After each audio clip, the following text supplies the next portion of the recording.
does it take for me to get this to work just right?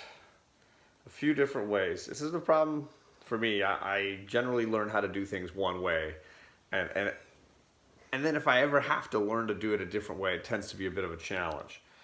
So let's see how I do this time. I'm trying the iPhone versus the iPad. See if that's any better to try the chat that way. So this is take 3.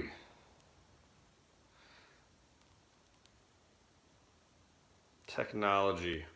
Hey, it's working so far, says Decaf Raven. Thanks, Decaf. Much appreciated for trying to stick with me through this. I will start again and see how I do here. Basically, I'm doing a little introduction for the 100 subscribers contest for JD. I promised I would get to it. The problem was I couldn't think of anything original to add to the topic. Everybody wanted to say the thing they were grateful for this year was this community of people that are interested in comics, that are bringing people together and having a fun chat about comics.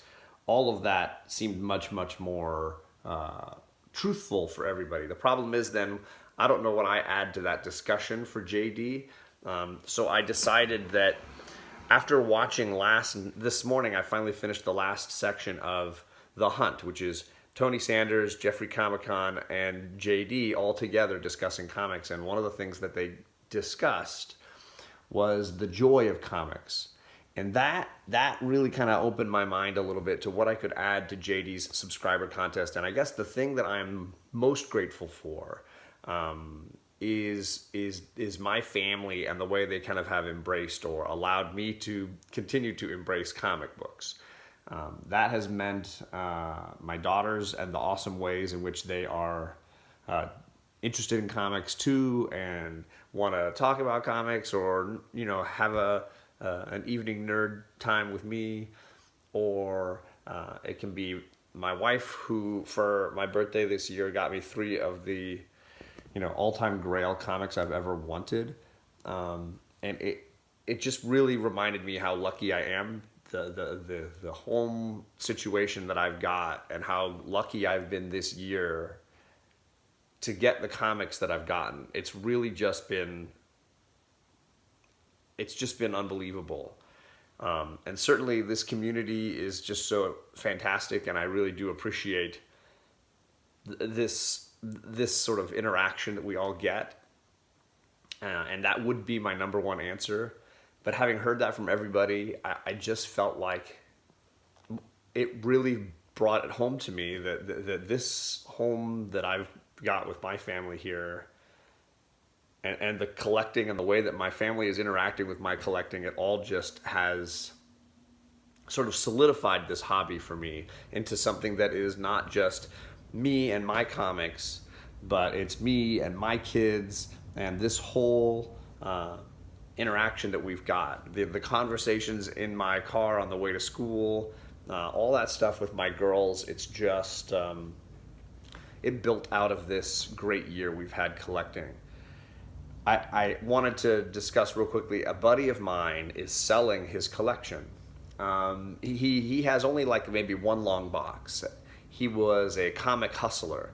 He really would buy and he would sell, and he'd go to conventions and he'd get books for a deal, and he would flip them, and he would flip them to me, and I'm sure he would make money off of me, no question. My two Edge of the Spider-Verse books, the first appearance of Spider-Gwen, both came from him.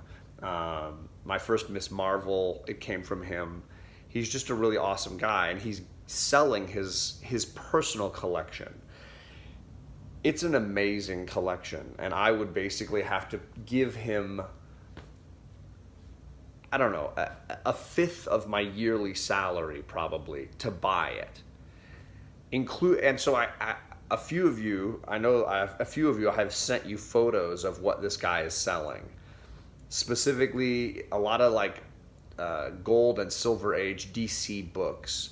And I'm not doing this to drum up money for him, because he's not selling them on his Instagram or anything. But I'm holding these books. It's a first Hal Jordan signed by Gil Kane.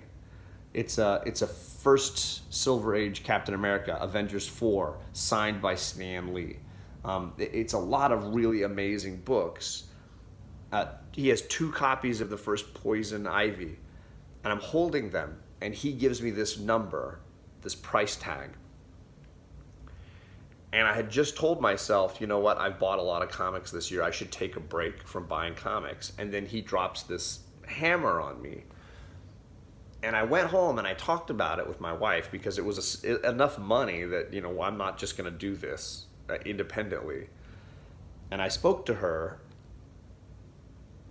and of course her reaction was, this is a bit insane. Like, I don't think we can do this. And then my first reaction was to be a little frustrated and a little upset. And then I thought about it a little while, and it was like, I am definitely not in a place of gratitude, because as much as I want to own the first Captain America and the Avengers signed by Stan Lee, and as much as I want to own this Gil Kane autographed Green Lantern, I have to think about what I have already. The books that I've got, and the situation that I'm in, and the things that I've collected in this last year are books that I never thought I would own. And unless I'm able to take a step back and kind of enjoy and be grateful for that, for what I've got, it doesn't matter what you add to it. It's never going to be enough, right? You're never going to get that one book. It's a never ending. The hunt doesn't end.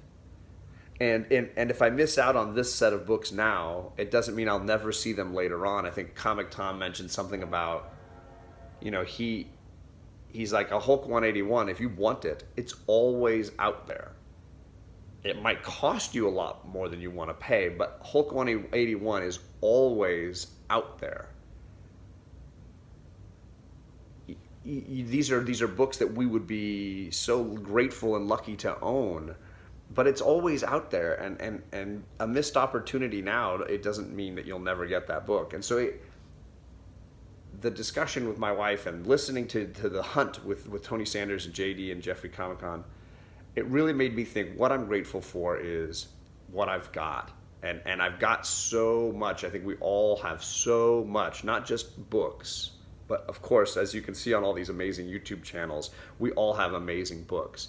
But more than books, we have this community or our families who, let's be honest, they allow us to spend, I think somebody joked, you could spend your paper with faces on it to buy other paper with faces on it.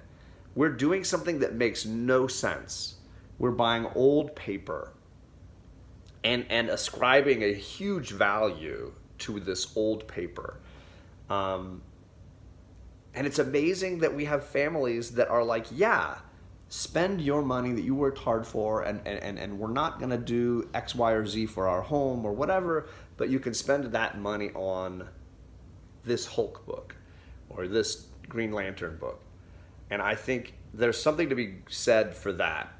There's something to be said for the gratitude that we should have for being in that situation where that just is, where that makes sense to your family. So that is my long-winded answer to JD's question of what am I grateful for? And I probably will not, and some of you in this room right now, I sent you pictures of what my friend is selling. I probably will not get any of those books. I held them, and I was grateful for that moment. Oh, sorry, my computer's rebooting. I was grateful to be holding them, but I probably will not buy them.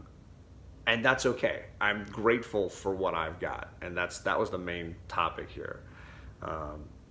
I think going back to what Jeffrey was saying and what Tony was saying, and JD as well. It's about the joy of the story. It's about the joy of the characters. You can reread Secret Wars now and either relive it the way you were as a kid or judge it as an adult and be like, I really don't like this story. It doesn't make sense, or this character is awful, or this is weak writing, or whatever. But when my kids read it, they still have the total joy of that story. And the fact that I actually own all 12 issues of that, I am grateful that I have that in my collection. And I think sometimes we always are adding to our collections, which is great, but not always enjoying them. And that's one of the things I do love about this channel is enjoying the sharing of what we have, like going into those long boxes and pulling stuff out. And maybe this is all building towards me creating another weekly video live stream or something where we're digging into our boxes of what we already own and just randomly pulling out stuff. But the idea is to be grateful for what you already have. Grateful for those things that you've got in your life, because my collection has boomed this year. I've never had more books before. I may have doubled my collection in a year, and so many more keys have entered my collection, and I'm just really grateful for all of that. So that's what I'm coming back to for me. So hit me up on Instagram if you want to start the odd weekly or once a month live stream of breaking through a random long box and just pulling out books that we love. Tony's saying, when you hold a golden or silver age book in your hand and you're holding history and the fact that other people loved that book before you and now it's your turn. Yeah. And it's funny how any book in any era has that appeal for somebody. When I hold a Secret Wars in my hand, there's a nostalgia and a love for it that's real. When my little girls grab their miraculous books or whatever from their collections, they have the same reaction to it. And it's because it means something personally. It's not about the hustle. It's about the joy. And I think that your show, that there was a block in there somewhere where you were all talking about the joy of comics. And that's at the center of what I'm talking about for sure. I can't believe I got 11 people up early this morning. I was sitting here, I was watching a lot of good videos this morning, and I was like, how do I sum this all up? And so I'm glad that you all could take the time. I've been 12 minutes, which is way longer than I wanted. I really appreciate that you guys could pop in here. Congrats on 100, JD, and I hope to see your 200 video and your 300 video just as quickly. So thanks, everybody. Thanks for stepping in, and I will see you guys Wednesday night on White Whale Comics channel. Take it easy.